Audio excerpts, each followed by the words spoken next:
On ouvre une large page politique, place à notre journal de campagne. Dave Onesson, bonsoir. Bonsoir Yvan. Vous nous proposez un point complet sur l'actualité du référendum. Effectivement, alors le moins que l'on puisse dire, c'est que la campagne électorale s'est intensifiée. Le camp du oui et du non investissent les quartiers, les tribus. Il faut être présent dans chaque commune, comme ici à Lifou avec cette marche pour le oui à l'indépendance. Sur place, Philippe Kunzmann.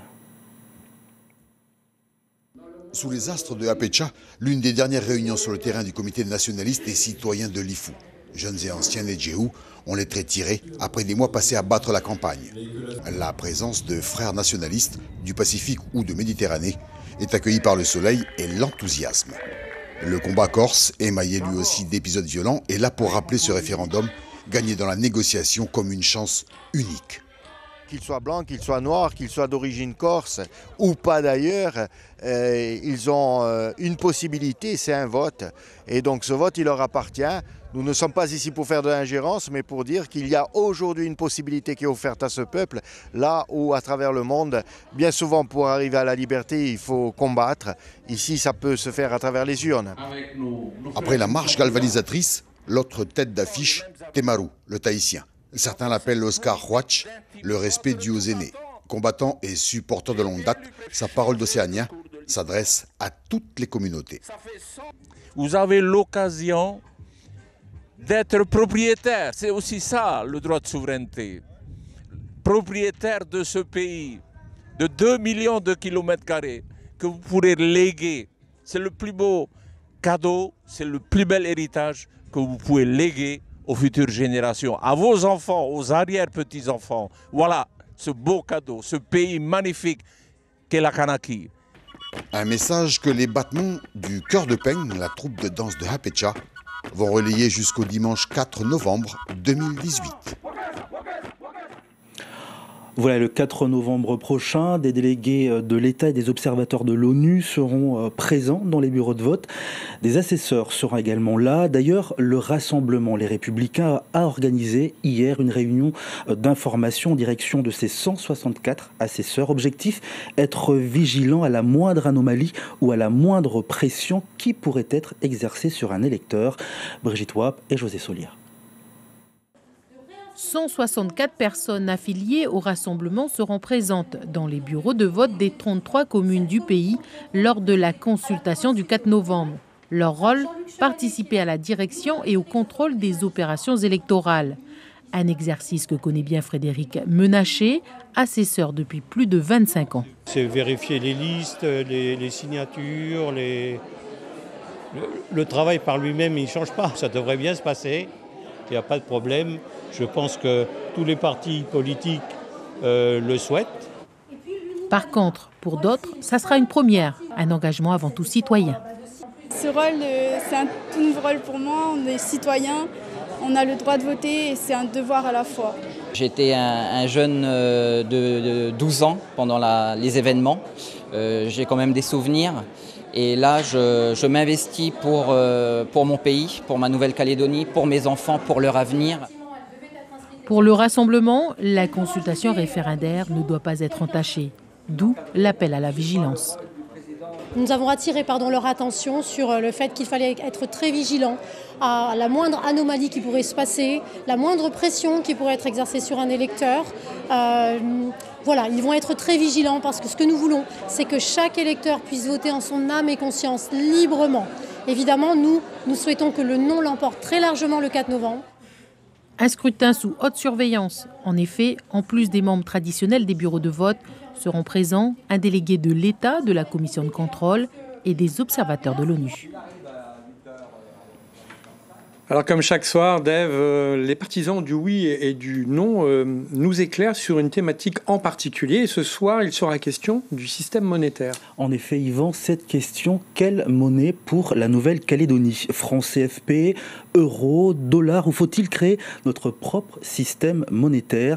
Les partisans du oui et du non nous répondent à ce sujet. Nathalie Nouzière, Michel Bouillet et Nicolas Fasquelle.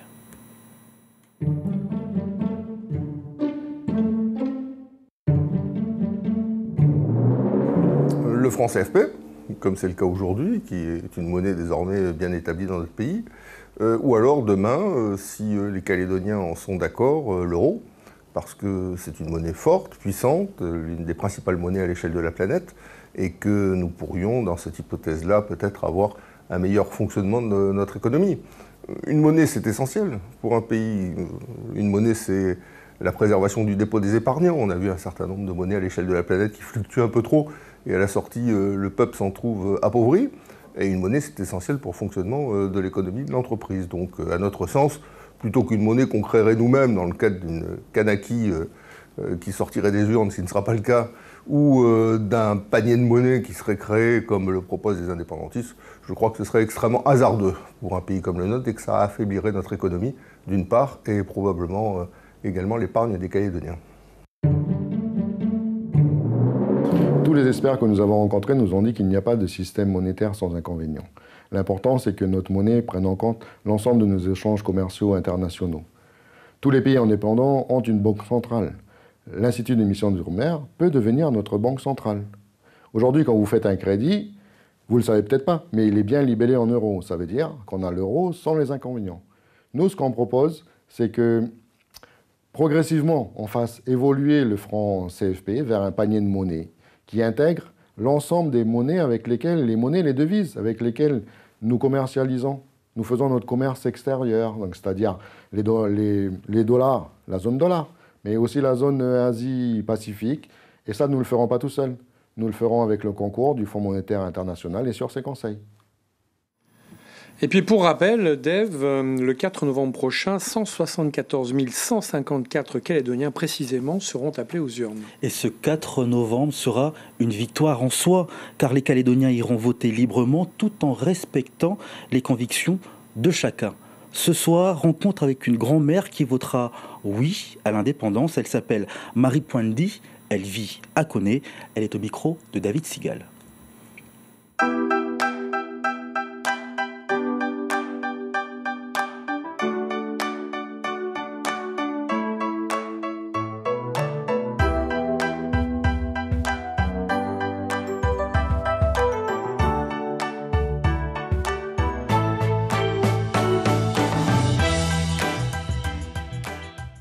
Ça fait 150 ans qu'on attend ça. Les camarades ils sont partis, les vieux à nous, ils ont décidé de monter au créneau pour réclamer l'indépendance de ce pays. Oui, à la souveraineté, c'est parce que je suis une Kanak, une indigène de ce pays, avant tout le peuple qui arrive ici. Ce sont des Calédoniens parce qu'ils ont construit ici ensemble. Et je souhaite tellement qu'ils comprennent ça, qu'on les a accueillis ici, dans notre pays de Calédonie, et qu'ils votent oui. Si le oui gagne, eh bien, il y a un projet. Les responsables, ils travaillent sur ça. Et qu'on arrête d'écouter les 3 personnes ou 5 personnes qui prennent les sous de la Calédonie et qui envoient à des kilomètres. Pour terminer, cette information pratique concernant les procurations pour le 4 novembre, les électeurs de Nouméa, destinataires d'une procuration, doivent appeler le bureau des élections au 27 07 37, le 27 07 37 pour vérification. À défaut, le mandant devra refaire les démarches nécessaires. Merci Dave Onesson, et puis on vous retrouvera demain soir.